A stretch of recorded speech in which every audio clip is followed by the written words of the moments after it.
can't. No. That's the thing about starving to death. Is like your organs have massive damage. Like, Yes. yeah.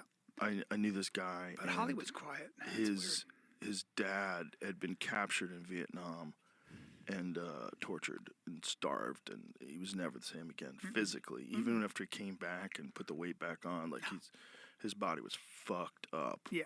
From the torture, and from the starvation, and too. the stress, man. Yeah, everything. It's just amazing that he survived. No sunlight. Yeah. Living in a tunnel for 2 years. Well, whatever Trump had to do this, what's fascinating is watching people's reaction where they don't want to reluctantly give him credit for it. Yeah. Because it's not just this. He's negotiated multiple peace agreements between African countries that have been at war for decades. Yep. And this is just one more that he's done on top of that. And it's like people can't get past what they think of him in terms of the bluster or maybe the Epstein files, or there's like, look, there's no perfect person that's going to be president. And to pretend it's Barack Obama is crazy. Yep. If you really look at Barack Obama's, his legacy and what he actually brought to the United States in terms of punishment of whistleblowers, drone deaths, some fucking crazy number, like plus 80% of the people killed by drones were innocent. Incredible. There's a lot, but that doesn't mean he wasn't a great spokesman and a great representative of America, because he certainly was, because he was brilliant and articulate and just seemed calm and measured, and all those things are great. But the reality is, this fucking country is bought and paid for by huge financial interests who would like us to go bomb places because they make bombs. Yeah. They make weapons, and those weapons cost a fuckload of money, and they come up with all sorts of cute reasons why we should go fuck up Yemen.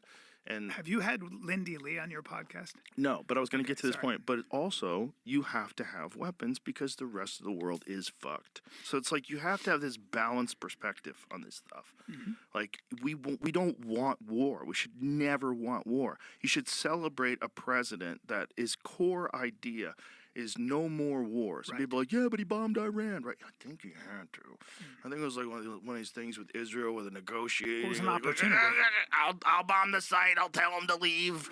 Jesus Christ. Because, Israel's just bombing the shit out of Gaza. And they're like, they don't care about human shields. And they're like, fuck you. You attacked us. It's over. We're going to wipe you out.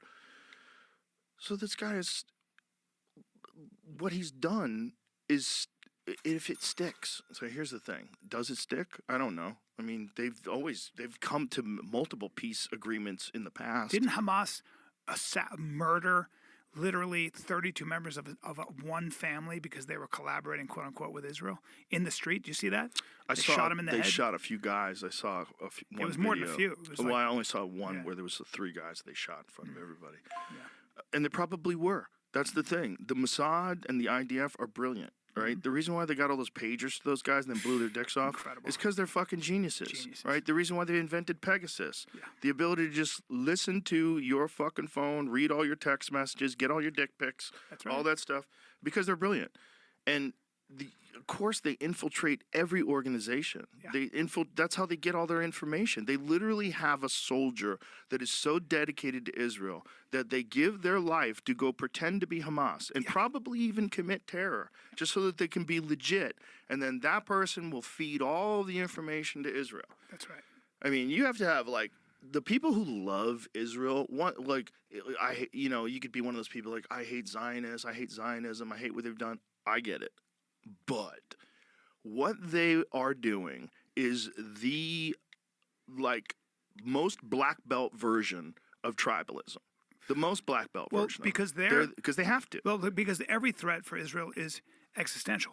One of the things I think the strength of Israel, it's a fascinating idea, because when Trump made a speech at the Knesset, Bibi Netanyahu was booed by a lot of Israelis, and Trump was hailed. And the point of that is that Israel is a democracy where they're constantly arguing with each other. There's constant debate.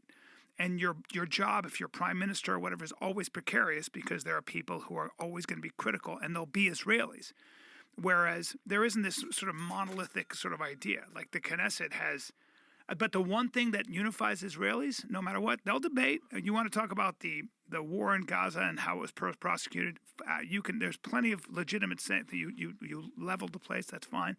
But don't make one mistake. You fucking when they're threatened with their existence, you want to threaten the existence of Israel, they'll unify right quick, and they'll fucking blow up pagers. They got 1,000 ways to get to you. Because they have to. The point is, they do infiltrate those organizations, and they do that. However, why were you smiling just now? Because I just sent Jamie a funny meme. Oh. I'll send one. I'll show you one that's more offensive that we can't show on the air, but this one's one of my favorites. Oh, I saw that. I think you sent that to me. I did. It's so funny. This Israel be like, we took out Hamas. Holy shit! We shouldn't be laughing, but that's fucking ridiculous, bro. It's funny. It is crazy. It's fun. Listen, this is you want to live. You want to live your life. You can't decide what's funny. You gotta laugh. That's funny. I'm not mocking anyone's death, and I think it's a terrible thing that it happened at all. But it's also this is the Charlie Kirk question. When Charlie Kirk was on Patrick Bet David, it's like, why did it take so long for them to respond? Was there a stand down order? Was there so people get all conspiratorial with stuff like that, and then things get real weird because there is this thing that we don't want to believe, but we do know is true, that there are certain groups in this world that are very motivated to have a war. And no one wants to believe that. Everyone wants to believe the only reason to have a military is because we're the just, righteous, great country of the United States of America, and we don't do anything unless we're defending ourselves or defending some other democracy that's being destroyed by communism or whatever. Yeah. Right? We like to think that. Yeah. That's not totally real. And Smedley